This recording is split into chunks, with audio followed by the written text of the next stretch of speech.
Morning. We're just going to wait for everyone to join us. I'm running a little behind. We have a snow day here today, so everyone is working from home. So I had to set up in a little bit of a different spot today. Um, but thank you for joining me. We're just going to give it a few minutes since I am running behind and hope that we can grab some people that may have tried to join earlier. And since I can't see you all, when you get a chance, say hello in the comments. Tell me where you're joining from. Where in the country are you tuning in from? I'm outside of the DC area in Alexandria, Virginia, but it's always nice to see where people are joining us from. So if you can do that, that would be great. And we'll just give it a few minutes. As I said, since I'm running a little bit behind, um, having to set up in a little bit of a different spot than I'm used to.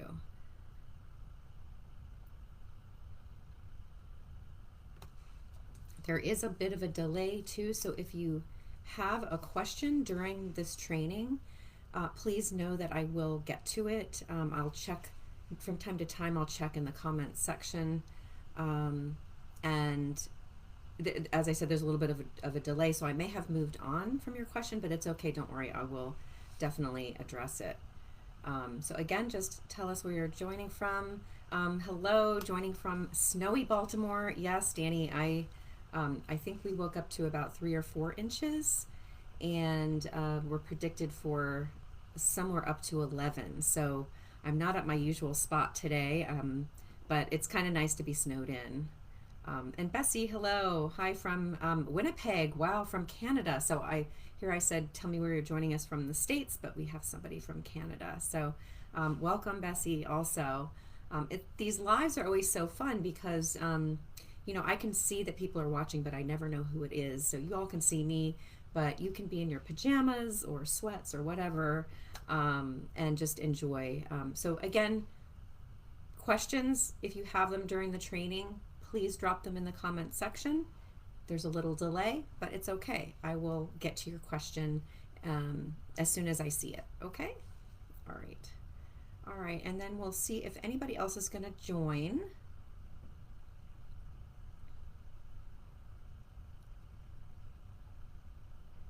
Oh, Danny, okay. The snow's the reason you could join. Got it. Yes, schools are closed everywhere here as well. The libraries. Oh, that's so great. So normally you would be teaching. So that's great. I'm glad there's a little gift of snow so that you could be here today. I'm so happy that you're able to join us. And I'll try to do, I try to change when I do these. So this is sort of my late morning one as far as the East Coast is concerned. I'll do one in the early evening, probably next. Yeah, I'll do these every few weeks. So different topics though. So I will try to do an evening one next so that people that have jobs like teaching where you can't really take an hour off and join at your will, right? Can join us. So, okay. All right. Well, let me get started. I know we'll have people come in and out just because of the way today is going. But let's go ahead and get started. And thank you very much for being here. If you see me looking down, it's just because I do bring notes so that I give you everything that you need, so I don't miss anything. I like to stay organized, but also it's a free-flowing conversation, so if you have any questions, we can kind of go off on tangents if we need to, okay? So thank you for coming. I wanted to just say that many grief programs, many self-help books, even many grief experts that I follow, in social media or that I've been trained by, many of them forget to address anxiety and fear.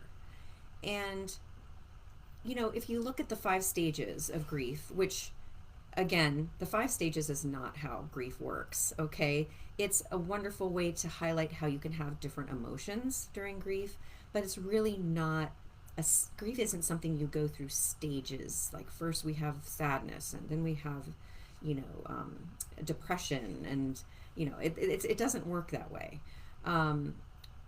Grief is a rainbow of emotions, and it's just unfortunate that many of these grief programs that are designed to support you miss this. It's just something that I've noticed. Now, there are some that have. I recently I'm aware of a book by Megan Devine. It's Okay If You're Not Okay, I believe is the title, and she does have something in there about. She has a chapter, I think, devoted to anxiety. So we're getting there, okay. But today I want to address this because it is a big piece of grief. So today, I'm the way this is going to work. I'm going to shed some light on why we feel anxiety during grief and give you some understanding of that. It'll be like a little mini um, science lesson, but I promise you, I promise not to bore you. It's just going to help you understand why the grieving brain feels anxiety, because there's a real reason. You're not crazy. This is very real and valid. And then I'll end up with my top 3. There are many ways to address anxiety, and I give you all of these in for instance, my grief program. But today I wanted to just pick out the best 3 that have worked for many of my clients over the years, but also have worked for me personally. And I think that's very powerful when the person that's telling you about this stuff has had that experience, a positive experience with those things. So I'll share those 3 at the end. I'll be sure to give more time to that. This is just going to be a little bit of information first. And before we get started, of course, let me introduce myself. My name is Diane Bonilla. I am a grief guide or a grief coach, but I'm also a seasoned mental health therapist. I've been practicing as a therapist for several decades, almost 3. So don't try to figure out my age. And I'm also a master practitioner of hypnotherapy and of NLP, which is neuro-linguistic programming. I am a wife. I'm a mom. I have 2 young adults, a son and a daughter, who live. I'm very fortunate. They both live locally. And I also have a 15-year-old beagle mix named Brody, who sometimes he's not here with me because I'm in a different place downstairs, but normally he's hanging out with me, usually sleeping. And if you haven't noticed, my passion is helping women transform their grief experiences so that they can begin seeing life through a new lens. And I have a very unique approach to doing this work. It comes from all the years that I've been helping people through grief in different capacities and different types of grief, but also my own personal experience with grief. If you don't know my story, I lost my mom in August of 23, and this was after a 5-year struggle with Alzheimer's disease, a very sad, cruel disease, really. And it wasn't until she was diagnosed that I really began to see grief differently, kind of understanding it on a different level, on a deeper level. And I began to work with clients in a different way. And I think it's really been amazing. It's not been amazing that I had to feel grief, but I think it really gives me a unique perspective after doing all this grief work, as a professional. So I'm really not like other grief experts, while there'll be some similarities. And I'll just explain that really quickly, and then we can get into the grief training for today. When I work with clients, I have a 7-step program, a 7-step healing plan that we work on. It's very unique to you. Your plan's not going to look like anyone else's, because we know grief is a very unique experience. We have to respect that. I also, among a lot of other tools that I provide clients, I use hypnosis meditation. I also use neuro-linguistic programming. And that is all a type of rewiring of the brain. I use these because they're extremely powerful. They help people shift their grief, and they help build resilience. And we need a shift in perspective, and we need resilience in order to heal. Healing is constant, but we need those things.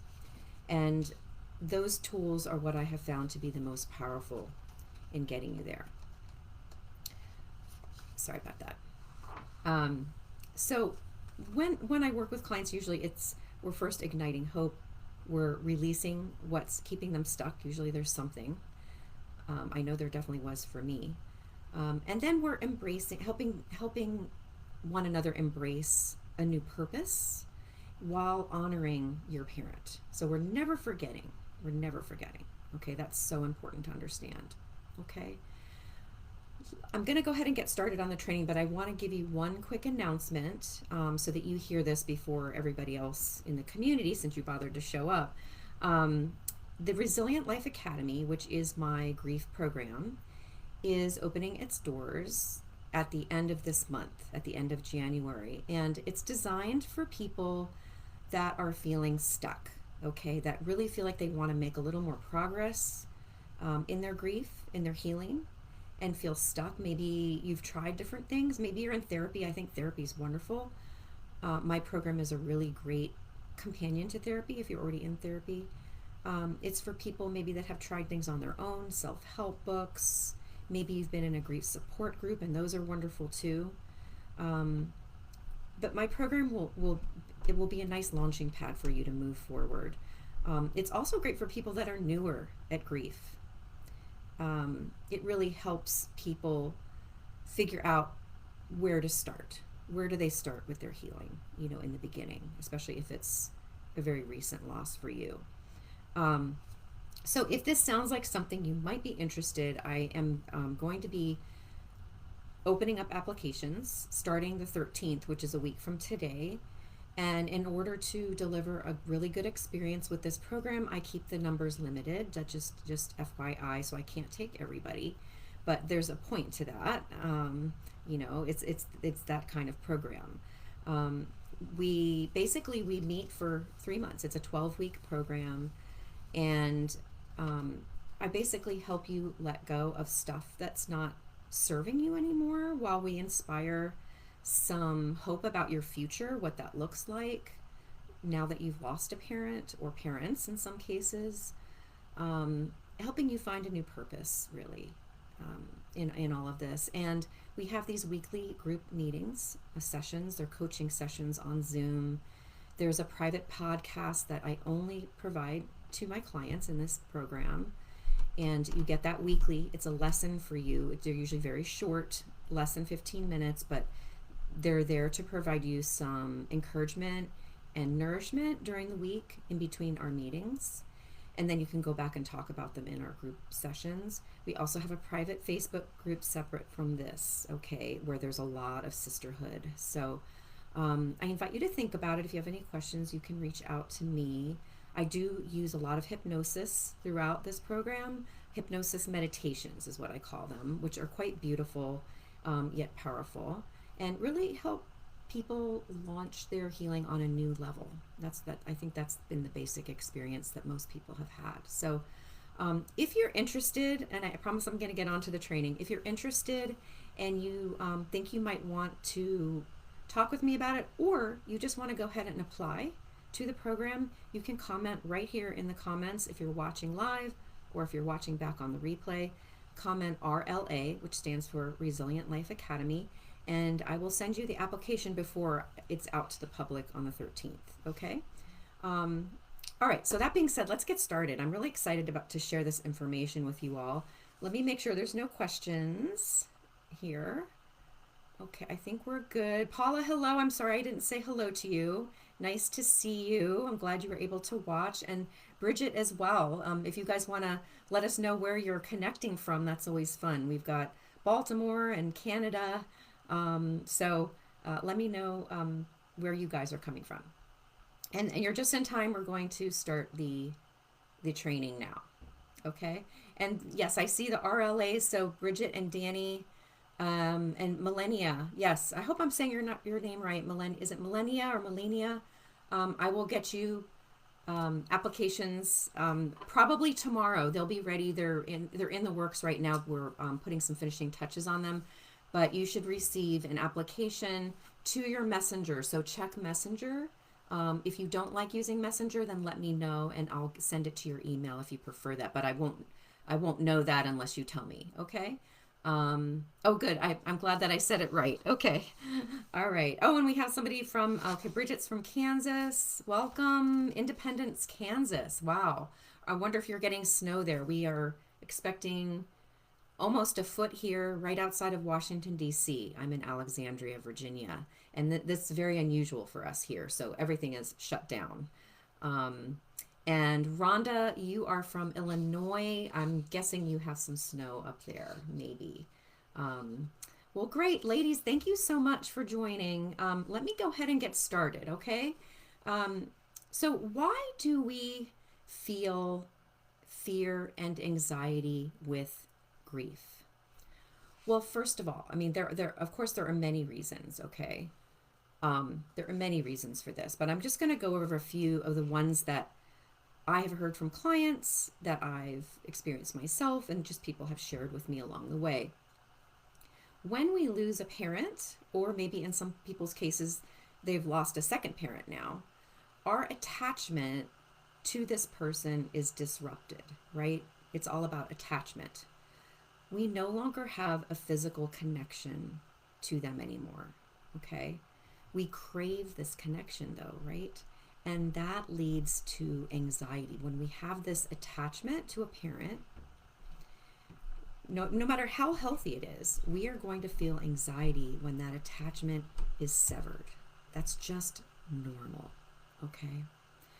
Second, when you think about it, when you lose a parent, and really when you lose anybody, but we're focusing on parents right now. When you lose a parent, your imagined future changes, right? It's gone.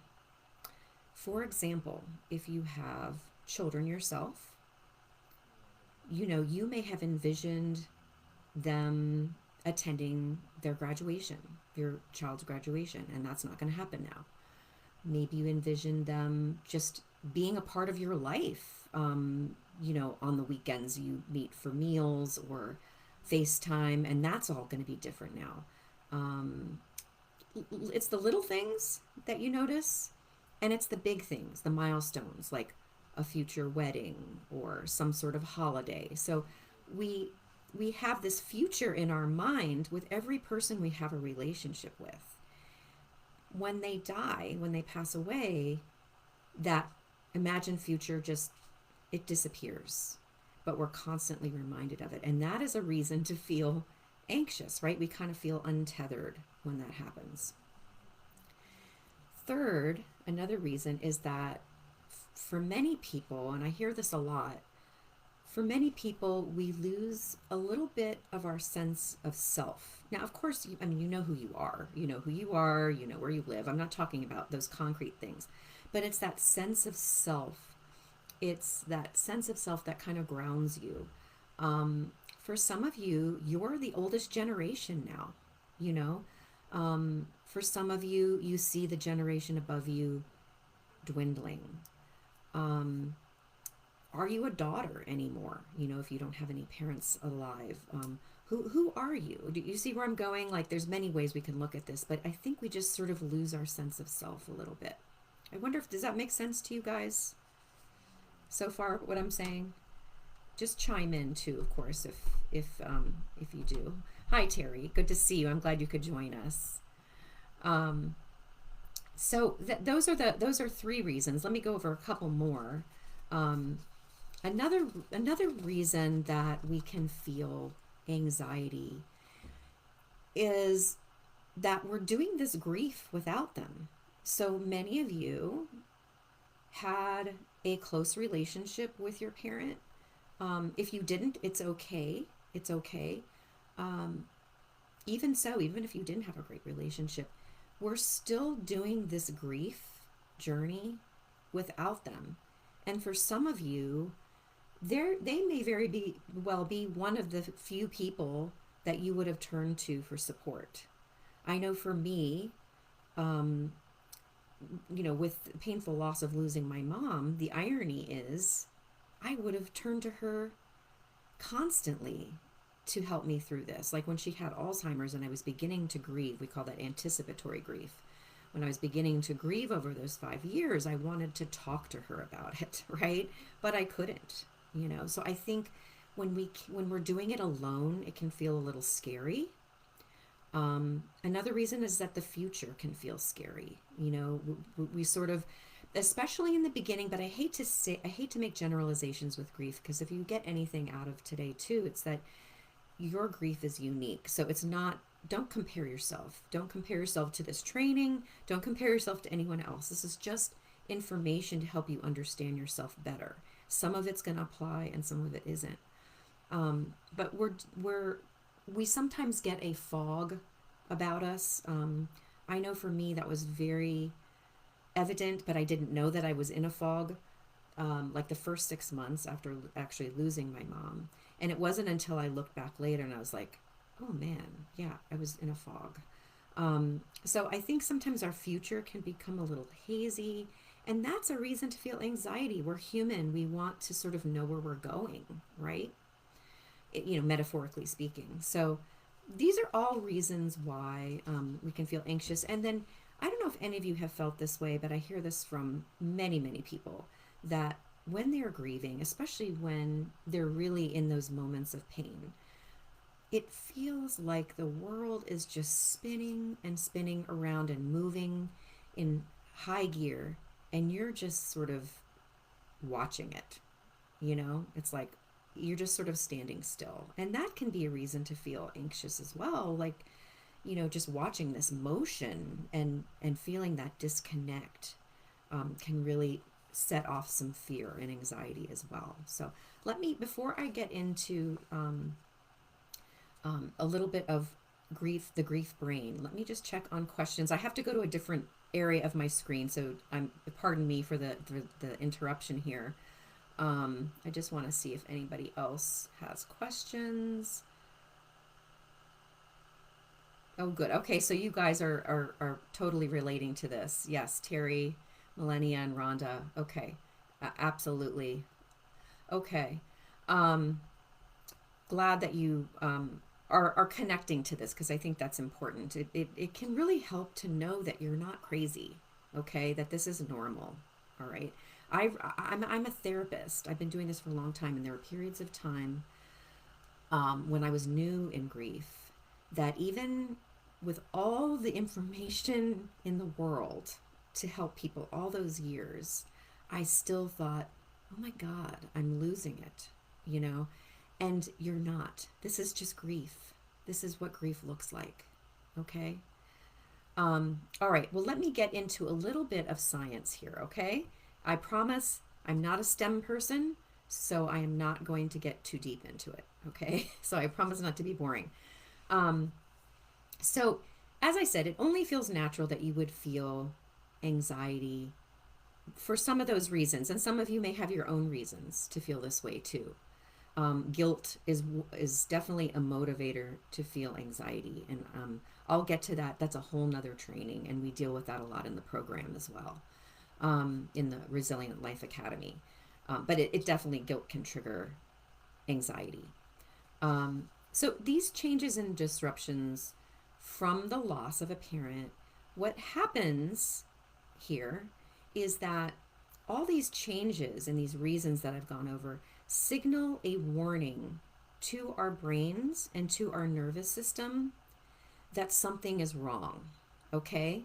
Your body is working the way it's supposed to if it's giving you that signal, okay? The alarm center in your brain is the amygdala. I don't know if any of you have heard of the amygdala. It's Greek. It comes from a Greek, it's a Greek derivative meaning almond. And basically because it's an almond-shaped piece of the brain, okay? They're almond-shaped cells. So the amygdala is your warning center. It generates anxiety and fear to keep you safe, okay? So people that have difficulty with anxiety in general, whether they're in grief or not, but including the grieving brain, their amygdala is going to look different, believe it or not, than someone who's not grieving, okay? It's going to look more active, and it's going to in many cases be a little bit larger because it's more active. There's more neural connections. Okay, so there's a real reason why you're feeling anxiety. Okay, the grieving brain looks different, and you can look it up. There's studies. I think you can probably just Google and see pictures of brain scans to see the differences. It's pretty incredible. So generally speaking, now I want you to know that anxiety is a human feeling. There's nothing wrong with anxiety, okay? It can actually be a really good motivator. It can be a really good motivator to take action, okay? To compel us to get support, to compel us to take better care of ourselves, to compel you to heal, to make that a priority. So, anxiety in and of itself isn't a bad thing, okay? That's generally speaking. But on the other hand, when we are grieving, we aren't really in danger. Okay? You understand that. Like, there really is not anything imminent that's going to happen to you, but your brain and nervous system don't know that. And so, what happens is we can get stuck. We can overreact to things, or we can just get stuck in this cycle of anxiety and fear throughout our day or night if it happens to you at night. And we can revisit it over and over again because honestly, your brain is just doing too good of a job. That's what's happening. Okay. So, how do we navigate grief and move forward knowing that anxiety is a part of it? How do we navigate that with calm and with confidence? Well, that's where I'm going to get into some things in just a moment about that. What I want you to understand, this is one of the things I hope you remember from today, is that grief and in grief anxiety is extremely hard on our bodies. Okay, in particular, it's hard on our nervous system. Our nervous system is connected to anxiety. And this is because we process grief emotions like sadness, fear, anxiety, loneliness, all those emotions that can come up, we process those in our body. Our body is, if you could think of it, it's almost like a vessel for all the emotions of your grief, okay? So when anxiety plays constantly, it drains the body's resources. And so that may be why in grief, even if you're not feeling a lot of anxiety, if you're feeling other emotions related to grief, that's one of the main reasons why you're tired, because emotions play out in our bodies and drain us of resources. Okay. So when we don't have breaks from grief, when we don't have really good distractions from grief, when we aren't doing the right self-care for what we need that day, then eventually that sort of leaves that taxes our nervous system, and that leaves us feeling exhausted sometimes, frustrated, unmotivated, or in worst case scenario, it leaves us feeling hopeless.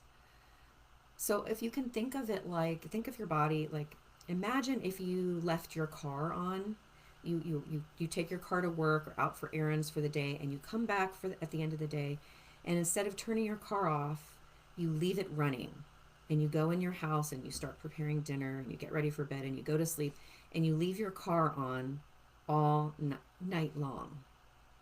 Eventually, your car is going to need gas. It's going to need maintenance for sure, like oil changes, a new battery. But you know what? It may stop running altogether. Okay? And so our bodies are just like this. We can't be on. We can't be on all the time worrying, fearing, feeling. Okay? So that's what today again is about. I'm going to help you resolve that. Okay? Because otherwise, it's just really an exhausting process for us. Okay? We have to care for ourselves, which in turn makes handling any emotion in grief that comes up, in the whole rainbow of grief emotions, all of these things are going to work for you. Okay? It's going to make it much easier for you to navigate grief with ease, and then you'll have less trepidation about it. You're going to feel a little more confident when those waves come up, because we don't often predict when they're going to come up. Sometimes we do. Sometimes we know something's going to trigger us, but other times, no. It just happens. So the secret, again, another thing to remember from today, the secret to successful healing for your grief is finding ways to release your grief, finding ways to release emotions. So release is the big word today, okay? Otherwise, what happens is we store those emotions up in our body, and over time, it can keep us stuck and weigh us down. It becomes, I'm sure you guys have heard the term baggage, right? It becomes baggage that's carried around everywhere with us. We bring it everywhere we go. We bring it into every relationship that we have and every situation that we go into. Again, another metaphor. I was a collegiate swimmer, so I'm a lifetime swimmer actually. So let me give you a swimming example. But if you dove into the pool for a competition and you had on layers of clothing, not just your swimsuit, but you had on a t-shirt and shorts and a sweatshirt and your socks and maybe your shoes, and you dove in, okay, well, we all know what's going to happen. You're not going to be very mobile for very long, right? And you're definitely not going to be sailing through the water with efficiency. And you're probably going to need some help at some point, right? Unless you can get yourself to the side of the pool. I don't recommend it.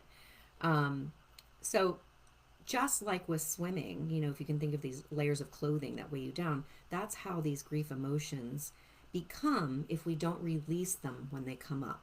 They get stored in the body. So we need to give ourselves a chance to release those layers of baggage, so they don't become layers of baggage. So starting to make sense? Any questions about the science behind why you feel anxiety with grief, and just anything that I've covered so far? Let me check the questions here, and then we'll get into reason tool number 1. And all 3 of these you're going to be able to start right away. So let me see if there's any questions. Okay. Okay, yeah, so everybody again relating to this. This is great. Okay, my mom had Alzheimer's and my dad had dementia. Oh, I'm so sorry. It's such a cruel disease, I have to say, ladies. And when my daughter was having twins, I saw that she was having, and couldn't tell. Oh, and you couldn't tell anyone until the reveal. But one person I could tell was my mom, because I knew she wouldn't remember. Ah, sad, but it was a relief. Oh, that's actually sad, like bittersweet, Bessie, really. I could tell someone, regardless of her condition, she just wanted to share that. Oh, thank you for sharing that. You know, I remember wanting to share things with my mom as well, during those 5 years that she had dementia, and I knew that sharing unpleasant things, like for my support, would make her anxious. So I really held off on that. But I can relate to wanting to share good news and knowing, unfortunately, that it wasn't going to go anywhere. But great, how beautiful that you could do that. And maybe on some level, her soul understood you. You know. And then Rhonda, definitely you can relate to the exhaustion. Yes, yes. Oh gosh, grief is so exhausting. I lost my mom in March. I'm very sorry. My father-in-law this summer. Okay, so you've had 2 losses within the year. And then you lost your dog and house in a bad fire. And you've been displaced. Rhonda, I'm so sorry. That is a lot of loss for your mind and your body to process. That is a lot. And just know that there's not a rule book with how to do this. Your mind and your body will know when it can deal with something, and it will bring it up. Okay. And then it's your job to release it with some of these things I'm going to talk to you about. Just cautioning all of you on when an emotion comes up, don't gaslight it. Okay. It seems counterintuitive, like, oh, I've got to keep myself together. Right. But that's not what we do with grief. We have to give ourselves a chance to feel. And I know that sounds scary, but it's scarier to store those things up over time. Believe me, it really is. So keep in mind another little scientific thing. An emotion, if you're reluctant to feel something, an emotion will peak at 90 seconds, generally speaking. Okay, again, we're all different. But generally, 90 seconds is going to be the peak of feeling anything. Now, you may have several peaks, but your body isn't going to it's not going to just keep crying or feeling the pain. It's going to have to shut down at some point. So, pay attention to some of these things I'm going to tell you, and you can start some of these things today. And again, I'm so sorry for everybody having to be here at this training. And Rhonda, take your time with this, you know. And then your dad is in hospice now, so that's yet another thing for you. So when we have somebody in our lives who is ill terminally, or has like a chronic illness like dementia or something like that, that is anticipatory grief. That is still grief. And so all of these things still apply today that I'm talking about. Okay. And then Millennia says, I'm trying to be strong for my kids, but in the same token, I want them to know having emotions is okay. Yes, it's such a delicate balance, isn't it? I think that is beautiful that you are wanting to show them that it's okay to feel, that you're making grief an acceptable thing to express. And there's nothing wrong with having private time to feel your feelings, but also having time with them where you share and maybe share something that came up for you, and ask them how they're doing. And so that there's this shared time too. That's great. That's really great. A lot of times I remember when I was first trained as a therapist, they would say, what was your first experience with grief? And that would be one of the questions we'd have to answer. And a lot of times our first experience with grief shapes a lot of how we grieve later on in life, unless we make intentional changes. So if they're being exposed to healthy grief, open grief like that, that's beautiful, a beautiful gift you're giving them. So I know I'm going off on a tangent here, but anyway, okay. So I think I've gotten to everybody's comments. Okay. All right, great. Let me go back to the training here. Okay. So my top 3 ways to release grief. These are my top 3. There are many more. As I said, we'll talk about them in RLA, Resilient Life Academy. The first 2, you're going to be able to do right after this training if you want to. So they're real easy, simple, and that's why I included them. The third one, maybe not so much, but they are part of RLA, and I wanted to share it with you. So the first one is walking or gentle movement. And I'm going to explain that, okay? The idea is not, I repeat, not about breaking a sweat. Now, working out is wonderful. If you work out, that is great. That's part of your self-care plan. That's wonderful. But what I'm talking about is gentle movement and walking. And that is all about allowing your nervous system the opportunity to release stress hormones. Stress hormones, for those of you who don't know, like for instance, cortisol, okay? Those are the things that when they stay in our body, we feel anxious, okay? And it just builds. So we're talking, remember, with grief, we want to release. So walking and gentle movement help us release hormones and stress that build up from anxiety and that build up from all the grief emotions.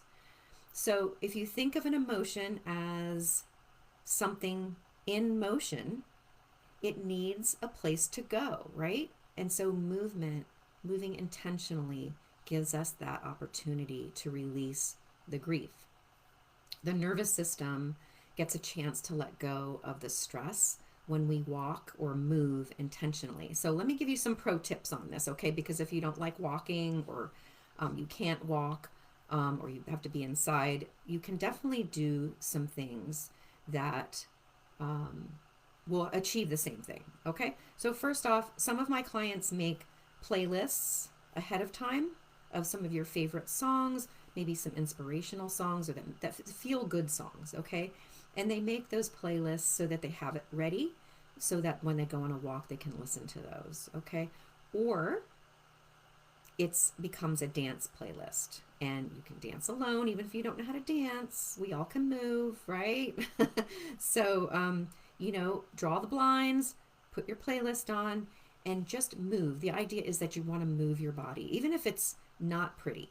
Who cares, right? You just want to move your body.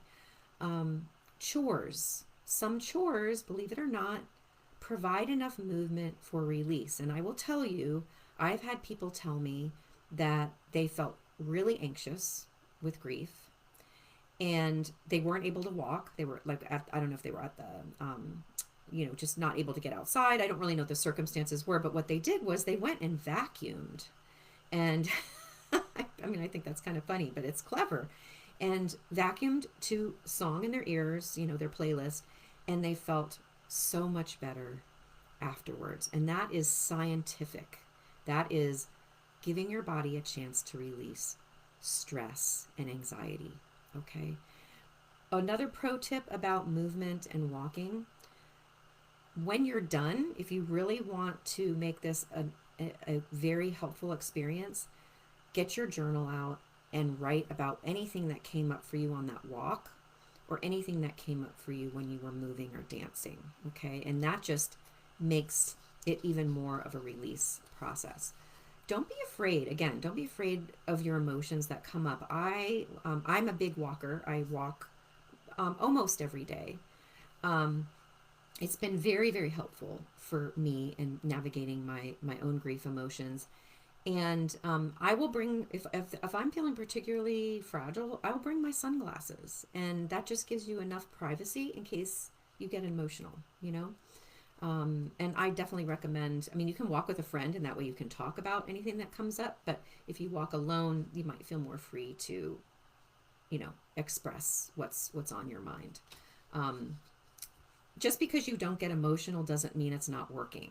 With walking and movement, it's cumulative. So basically, the more regularly you do it, the more impactful it will be over time. Okay, so it's sort of like almost your level of fitness. The more you focus on your fitness, the better off you're going to be, the more fit you're going to be over time. So same with walking. It is cumulative. So if you can do it frequently, that's extremely helpful. Okay, number 2. Let me see. Do we have any questions about that, about walking? Hopefully that was very intuitive. And I'm sure many of you maybe even already be doing it. I don't know. Okay, so the second one, and don't cringe. I mentioned it just earlier, but for all of you that don't do this, I'm gonna ask you to reconsider. The second one is journaling. Okay, if you've never been a person who journals, I want to invite you to take another try at it.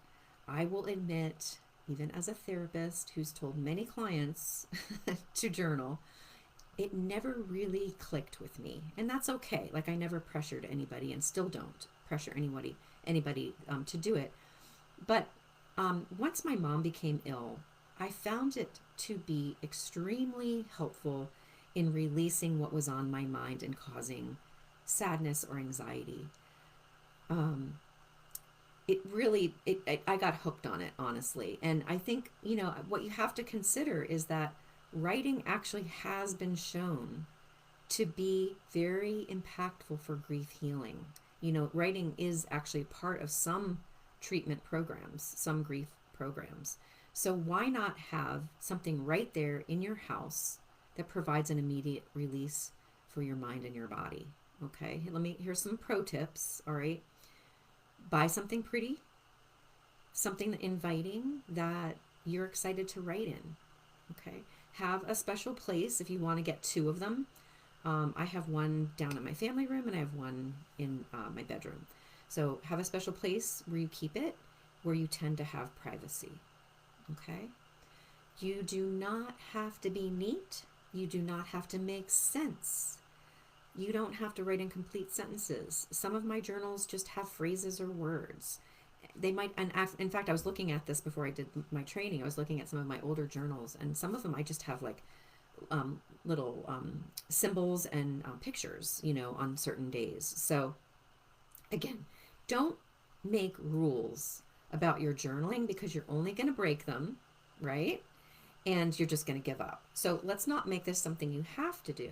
Let's just make something that you want to do and have it available and know that it does help you release your grief. Okay? You never have to go back and look at it if you don't want to, but it's there if you do want it. But it is an actual release technique. Okay? All right, so those are the first two. All right? Again, the more you journal, it's cumulative, just like walking. Okay? Any questions on journaling? Does anybody journal now? Anybody a journaler? I know there's a delay with answering questions, so I'll have to check back again to see. Okay. Some people do better with journal prompts. I know I do, and I do give you some prompts in the Resilient Life Academy. Again, you don't ever have to do them. It's just some extra things. I try to give you a lot of resources in that program. Okay, so let's go to the third thing. The third thing, again, I saved it for last because it is, in my opinion, it's the most impactful for my clients and for me personally. And I mean, really, it's a game changer, especially with walking and journaling. Okay, and this is guided hypnosis meditation. Okay, this is powerful stuff. Now remember, the grieving brain looks different, right? Most grief programs are about support and talking, and that is all good. We call that witnessing grief. Grief has to be witnessed. There's more to healing after that, or in addition to, okay? We have to somehow address the fact that our brain looks different, okay? We have to rewire our brain, okay?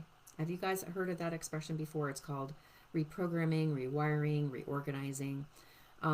So before I discovered hypnosis meditation, guided hypnosis meditation, as a therapist, I was not really using that tool. I did not have that as part of my practice. And I didn't realize, that how impactful it was to the grieving brain until, studies show this. So hypnosis, what it does is it helps undo those changes that happen in the brain with repetition, okay? Just like walking and journaling. So with repetition, it helps undo the changes. It helps rewire and reorganize the grieving brain so that it becomes more resilient. The goal with healing when it comes to grief is not forgetting. It's not moving on and just, never dealing with it again. That's not healing. Grief, unfortunately, is forever, but what we want to heal, we need resiliency. And that's what hypnosis meditation, guided hypnosis meditation, can do for you. It can help bring about actual resilience. And then from there, you have a new perspective. You're actually physically and emotionally looking at your life differently, without forgetting. You're able to move on with purpose, with a little bit new meaning in your life, with some direction, with hope, all while you honor your parent. That's so important. That's an important part of healing, is to figure out how can they be a part of your life going forward, and how can you honor them. And so you can't do that if you're stuck in grief. That doesn't happen. That stuff happens as you heal, and that's why we need resiliency. Okay? So as I said, it's referred to as subconscious reprogramming. If you want to do a little Google search on it, you can get yourself familiar with it. Basically, we're reprogramming those neural connections, because remember, the amygdala looks different. There's a lot of stuff going on in there. It's definitely overactive. So we're trying to reorganize it a little bit and rewire it. I personally, I will tell you this right now. I personally, back in 2021, when my mom was with Alzheimer's, I had such a dramatic response in a positive way, to hypnosis meditation, that right then I knew that this was something I needed to learn so that I could share it with my clients. Basically, just to give you an idea what was happening with me, I was sleeping better, which is so key with grief. Remember, grief is so exhausting. Like we need to get rest. And so my mind was quieter. I was able to fall asleep and stay asleep.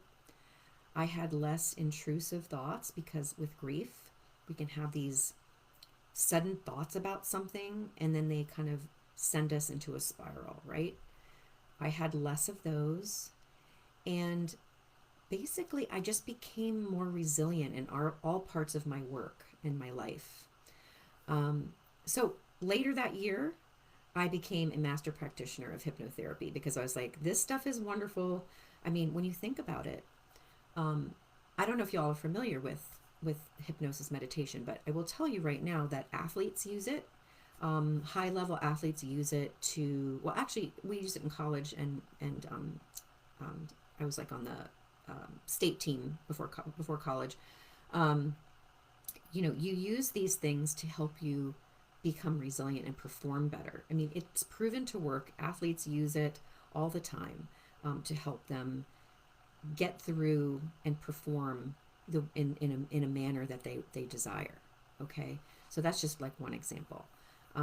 It's becoming more common, but not in grief. And I just can't figure that out. But I will tell you, my clients that have done, let's see, it's called the Sweet and Soulful Release. That is in the beginning, not the very beginning of Resilient Life Academy, but it comes after you do your 7-step plan.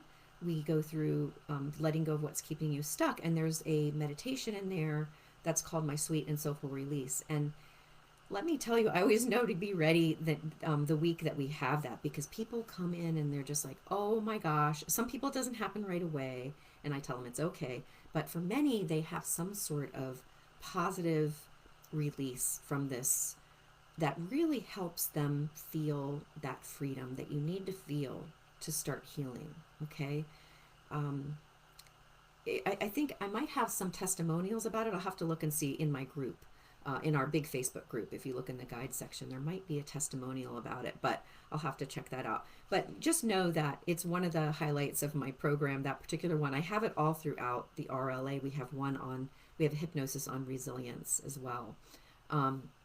So these are, it's a gentle yet powerful tool, and its impact builds with repetition. So if you hear something today that resonates with you, especially if you're not walking and you can, try it. If you're not journaling, even if you're not a journaler, just try it. See what happens. Give yourself an opportunity to release your emotions.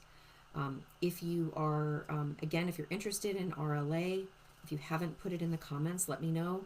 And you can always message me. I check Messenger Monday through Friday and sometimes every now and then on the weekend. But the applications will open up to everybody next Monday. If you want one this week, let me know and I'll get it to you, because I am only going to fill it with a certain number of spots so that you guys have a really good experience. I really appreciate you guys taking time today to come to this live. I'm going to check for questions in a minute, but just by coming today or by watching this on the replay, you are telling yourself that your healing is a priority. You've taken this time out and reserved it for you. And I hope you at least walked away with something new that you learned today, something new that you want to try. As I said, there's a lot more. I could talk for hours on things you could do for grief, but I wanted to keep it simple so you could start things now. There's a lot more in the program. But I don't want this to be a commercial. That's not what this was meant to be. I really hope that you got something today. And please know that just by dedicating this time, that's a big step in the right direction, by dedicating this time by watching today. So let me see if there are any questions before we sign off here.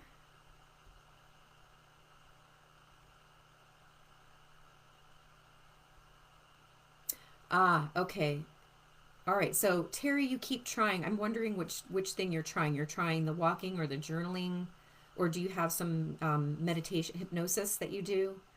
And then Rhonda, yes. So Rhonda, you clearly lost a lot in that fire. So know that it doesn't have to be anything exotic. the journal that you get. You can just get paper if you have access to paper. Um, and it's a little bit better to write, to actually go through the motions of writing. But I will say, some people tell me they prefer their phone. There's like a notes app that I know the iPhone has. I don't know if other phones do, but some people feel that release with their thumbs. I don't know. I don't feel it. I need a journal. I need writing. I light my candle. I have a special pen I use, and I don't do it every day. And if I miss a day, I don't make myself feel bad for it. And that's how I've been able to continue doing it. And so I hear, okay, so Bessie, you've had a hard time doing it, but sometimes you write in your journal. Well, good. So sometimes is better than none. And maybe I don't know if you do any walking, but if you walk or do any movement, sometimes that's a good time to prompt yourself to go and sit and just write down what came up. Did some memory come up? Write it down, Okay, Bessie, RLA. So I'm sorry, I talked about that a little bit in the beginning. That is my grief program. It's called the Resilient Life Academy. And you can go back and listen to the beginning of this. I'm going to post it. But it's basically a 12-week program. It's 3 months. I have limited seats, but I'm opening it up at the end of this month. And applications will be available for everybody in the group starting next Monday. But if you are interested, I can send you the information on it. It is basically a weekly Zoom meeting with a small number of people, guided by me. You have access every week to my private podcast, which only this program has access to. It'll be some sort of short lesson or hypnosis or tool, grief tool, for you to use during the week until we meet.